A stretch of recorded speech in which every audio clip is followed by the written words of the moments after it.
পাশের ফ্ল্যাটের এক আন্টি আমাকে দেখলি মুচকে মুচকে হাসে। ব্যাপারটা আমি বারবার লক্ষ্য করেছি, মানে আমাকে যখন দেখবে তখনই সে মুচকি হাসি দিয়ে চলে। জিনিসটা না আমি খেয়াল করলাম, তখন আমার খুবই রাগ হতো যে কি ব্যাপার, উনি আমাকে দেখলে কেন মুচকে হাসতো। তখন বিষয়টা আমি আমার হাজবেন্ডকে জানাই, বলি যে দেখো পাশের ফ্ল্যাটে যে আন্টি থাকে না, উনি আমাকে দেখলে সবসময় মুচকে মুচকে হাসে। তো এই জিনিসটা বললাম, তো হাজবেন্ড বললো যে হাসি দিয়ে বললো যে হয়তো তোমার মুখে কোনো ফানি কিছু আছে, তার কাছে এটা পছন্দ হয় না, চেহারার ভিতরে ফানি কিছু আসে এই জন্য মুচকে হাসে। তো আমি বললাম যে না, আসলে আমার চেহারা তো এতটা খারাপ না, এত ফানি টাইপের না যে আমাকে দেখলে মুচকে হাসবে।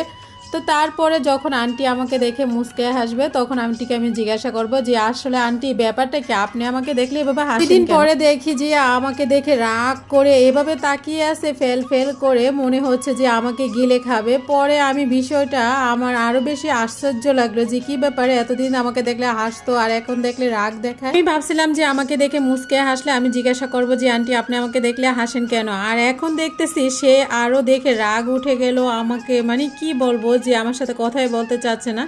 ওনাকে দেখে আমার খুব রহস্য মনে হচ্ছে, আমার কেন জানি একটু ভয় মনে হচ্ছে। আমাকে দেখলে এক এক সময় এক এক রকম রিয়াকশন মানে দিচ্ছে। তখন আন্টি আমাকে দেখে মুচকে হাসছে। তো আন্টিকে আমি সরাসরি রেখে জিজ্ঞেস করলাম যে আন্টি কি হয়েছে আপনার, আপনি আমাকে দেখলে হাসছেন আবার এক একবার রাগ করতেছেন, কারণ জবাবে যেটা বললো আমি মোটেও না সেটা শোনার জন্য প্রস্তুত ছিলাম না। সে আমাকে বলতেছে আমি না একটা নাটক দেখি, স্টার জলসা নাকি উনি একটা নাটক দেখে, ওই নাটকের সিরিয়ালে নাকি বলে একজন বিলিয়ন আছে, ওই বিলিয়নটা নাকি দেখতে সেম আমার মতো, আর তাকে দেখতে নাকি উনি একদম পছন্দ করে না। তখন আমি ওনাকে জিজ্ঞেস করলাম ঠিক আছে পছন্দ করেন না, কিন্তু আমাকে দেখে আপনি হাসেন কেন। তখন উনি আমাকে যেটা বললো যে ওই দিন না আমি নাটকটা দেখে বের হয়েছি, মানে নাটকটা দেখছিলাম, তখন দেখি ওই মেয়েটা পড়ে গেছে, সেটা দেখি আমার অনেক বেশি ভালো লাগছিল। তো তোমাকে দেখে সেই কথাটা মনে পড়ছিল, তো তোমাকে দেখি আমি হাসছিলাম। আমি জিজ্ঞেস করলাম আপনি দেখে আমাকে রাগ কেন করলেন। তখন আন্টি বলল তোমাকে দেখে এই জন্য রাগ করেছি যে ওই দিন দেখলাম যে মানে সেই নাটকের মেয়েটা, তো নায়িকাটা প্রিয় ছিল, তো তার সাথে খারাপ ব্যবহার করছে, এই জন্য তোমাকে দেখে অনেক রাগ হয়েছিল।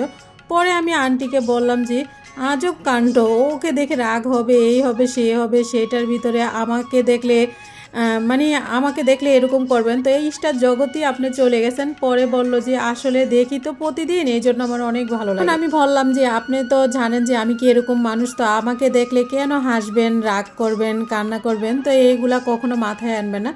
তারপর এই কথাগুলা না অনেক খারাপ লাগছে। তখন আমি রাতের বেলা আমার হাজবেন্ডের কাছে শেয়ার করছি, দেখো দেখো এরকম অবস্থা, সে নাটক দেখে এইগুলা কাণ্ড। আমার হাজবেন্ড দেখো হাসাহাসি করছে। আজ থেকে যখন 6-7 বছর আগে, তখন মা, খালা, নানি সবাই বসে বসে দেখতো স্টার জলসা সিরিয়ালগুলো দেখতো, পাখি নাটক দেখতো, তারপর হয়েছে আরো নানান রকমের নাটক, মা নাটক, অনেক নাটক। আর মা নাটকটা না আমিও মাঝে মাঝে তাদের সাথে দেখতাম, আমার একটা নেশা হয়ে গেছে। তারপরে আমি প্রায় সময় দেখতাম। অতিরিক্ত অ্যাড আসলে আমার কিন্তু নাটক দেখতে অনেক খারাপ লাগতো, কিন্তু আমার মা চাচিরা দেখতাম ধৈর্য সহকারে সবসময় নাটকগুলা দেখতো, আর ওই আন্টিটার কথা শুনে ওইগুলো মনে পড়ে গেল।